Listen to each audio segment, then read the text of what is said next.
Hello student, एक के success point में आपका स्वागत है।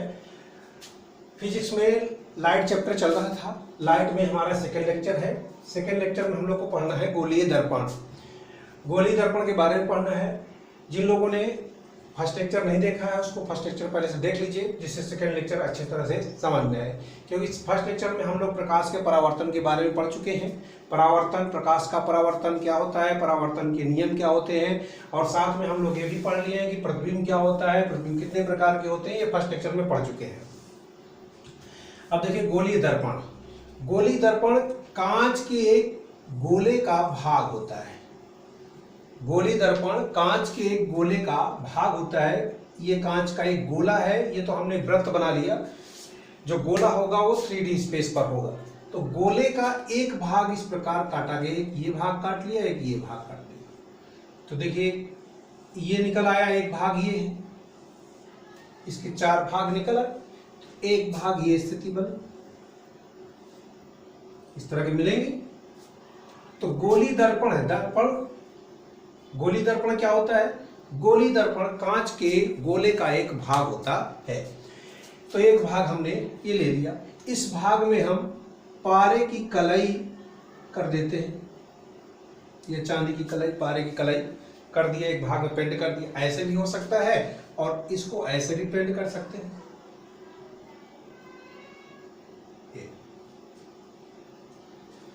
दोनों हो गए, दोनों भाग पर हो गए। एक दबे हुए भाग में पॉलिश हो गई, पेंट हो गया, कलाई हो गई, और उभरे हुए भाग में। तो 2 प्रकार के दर्पण हमें प्राप्त हो गए। एक समतल दर्पण था जिसको हम लोग ऐसे बनाए थे, ये समतल दर्पण था। ये हमारा गोलीय दर्पण है। दोनों गोलीय दर्पण में एक दर्पण उत्तल होगा, दूसरा अवतल। ये वाला दर्पण हमारा क्या होगा? अवतल दर्पण। अवतल दर्पण जिसको हम लोग कहते हैं कॉनकेव मिरर।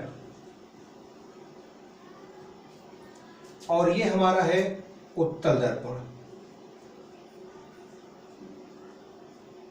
और ये होता है आपका convex mirror. Concave mirror, convex mirror, ये 2 मिरर हो गए। हम लोग को दोनों मिरर पढ़ने हैं, इनके बारे में डिटेल में पढ़ना है।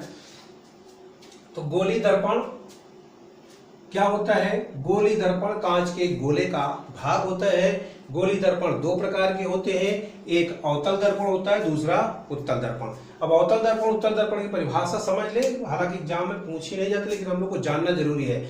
जब ऐसा गोलीय दर्पण जिसके उभरे हुए भाग में पॉलिश होती है, दबा हुआ भाग परावर्तक तल होता है, उसे कहा जाता है अवतल दर्पण। गोलीय दर्पण ऐसा गोलीय दर्पण जिसके उभरे हुए भाग में पॉलिश और दबा हुआ भाग परावर्तक होता है, अवतल दर्पण कहलाता है। जब दबे हुए भाग में पॉलिश तथा उभरा हुआ भाग परावर्तक तल कहलाता है, परावर्तक तल होता है, तो उसे हम लोग क्या कहते हैं? उत्तल दर्पण। ठीक। तो उत्तल दर्पण, अवतल दर्पण की परिभाषा इसी से आसानी से आप बना सकते हैं, याद करने की आवश्यकता नहीं है।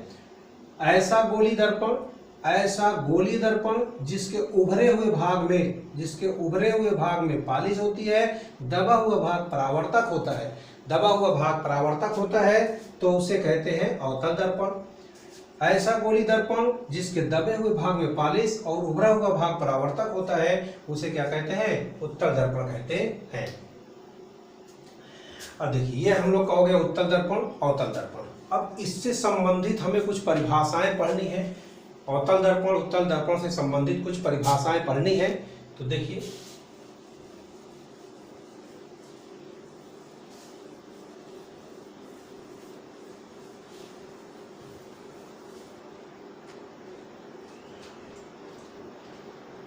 तो सबसे पहले हम लोग ले लें वक्रता केंद्र।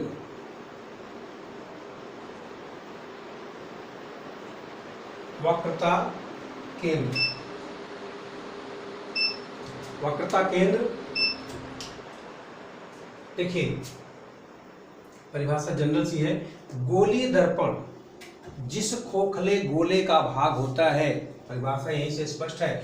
गोलीय दर्पण जिस खोखले गोले का भाग होता है उसके केंद्र को दर्पण का वक्रता केंद्र कहते हैं। अब इस दर्पण को थोड़ा हम यहाँ बना लेते हैं, देखिएगा ये, तो ये इस गोले का भाग है,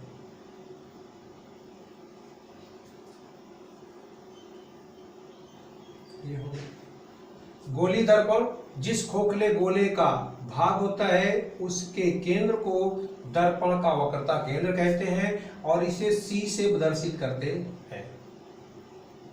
गोली दर्पण जिस परिभाषा यहीं से स्पष्ट है, याद करने की आवश्यकता नहीं। गोली दर्पण जिस खोखले गोले का भाग होता है उसके केंद्र को दर्पण का वक्रता केंद्र कहते हैं। अब देखिए सेकेंड नंबर है ध्रुव, ध्रुव यानी पोल।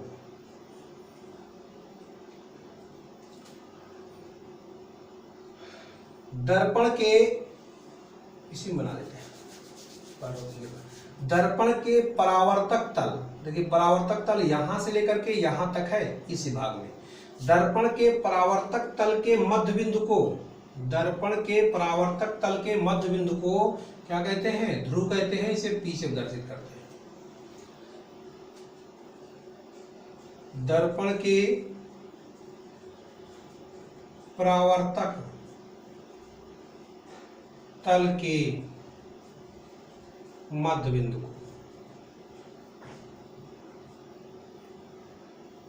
ध्रुव कहते हैं। ध्रुव यानी पोल। वक्रता केंद्र क्या है? गोलीय दर्पण, गोलीय दर्पण जिस खोखले गोले का भाग होता है, गोलीय दर्पण जिस खोखले गोले का भाग होता है उसके केंद्र को दर्पण का वक्रता केंद्र कहते हैं। ठीक, अब नेक्स्ट डिफिनीशन है हमारे पास वक्रता त्रिज्या।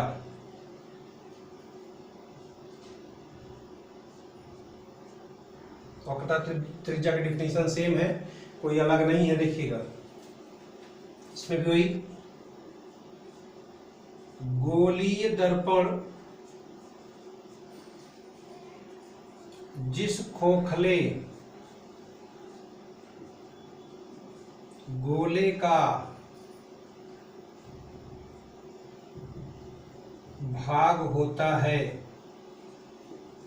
उसकी त्रिज्या को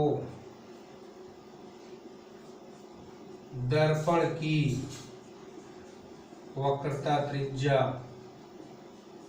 कहते हैं और ये होती है आपकी PC। कहां से कहां तक? ये आपका पॉइंट P हो गया।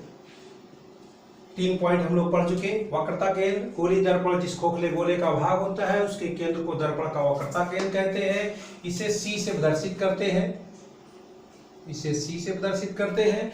इसके बाद हम लोग पढ़े हैं ध्रुव। दर्पण के परावर्तक तल के मध्य बिंदु को क्या कहते हैं? ध्रुव कहते हैं। वक्रता त्रिज्या, गोलीय दर्पण जिस खोखले गोले का भाग होता है उसकी त्रिज्या को दर्पण की वक्रता त्रिज्या कहते हैं और इसे हम लोग PC से प्रदर्शित करते हैं। हो गया। अब हम लोग पढ़ेंगे एक डिफिनीशन और पढ़ लें, मुख्य अक्ष।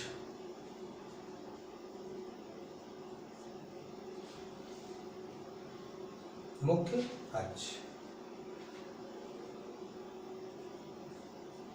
वक्रता केंद्र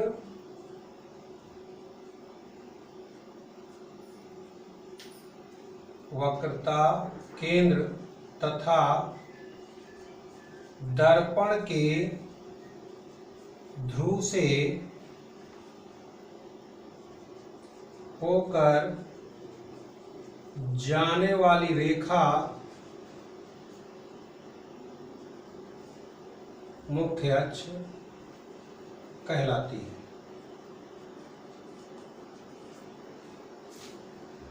वक्रता केंद्र तथा दर्पण के ध्रुव से होकर जाने वाली, वक्रता केंद्र तथा दर्पण के ध्रुव से होकर जाने वाली रेखा मुख्य अक्ष कहलाती है। तो ये आपका क्या हो गया, मुख्य अक्ष।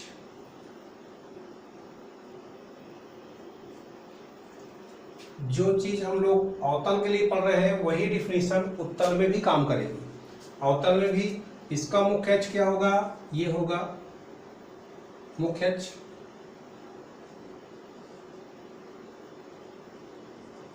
अब ये इधर साइड में टर्न है तो इसका सी किधर होगा, इधर होगा। ये आपका पी है। आगे समझ में, वक्रता केंद्र पढ़ लिया, आज हमने ध्रुव पढ़ लिया, वक्रता त्रिज्या पढ़ लिया, मुख्य अक्ष पढ़ लिया, दर्पण के दो प्रकार, गोली दर्पण के दो प्रकार पढ़ लिया, अवतल दर्पण और उत्तल दर्पण। अब नेक्स्ट वीडियो में हम लोग पढ़ेंगे इनकी फोकस, मुख्य फोकस, फोकस दूरी, फोकस तल, और इसके बाद नेक्स्ट वीडियो में हम लोग पढ़ेंगे फोकस दूरी और वक्रता त्रिज्या में संबंध। तो आज के लिए इतना ही।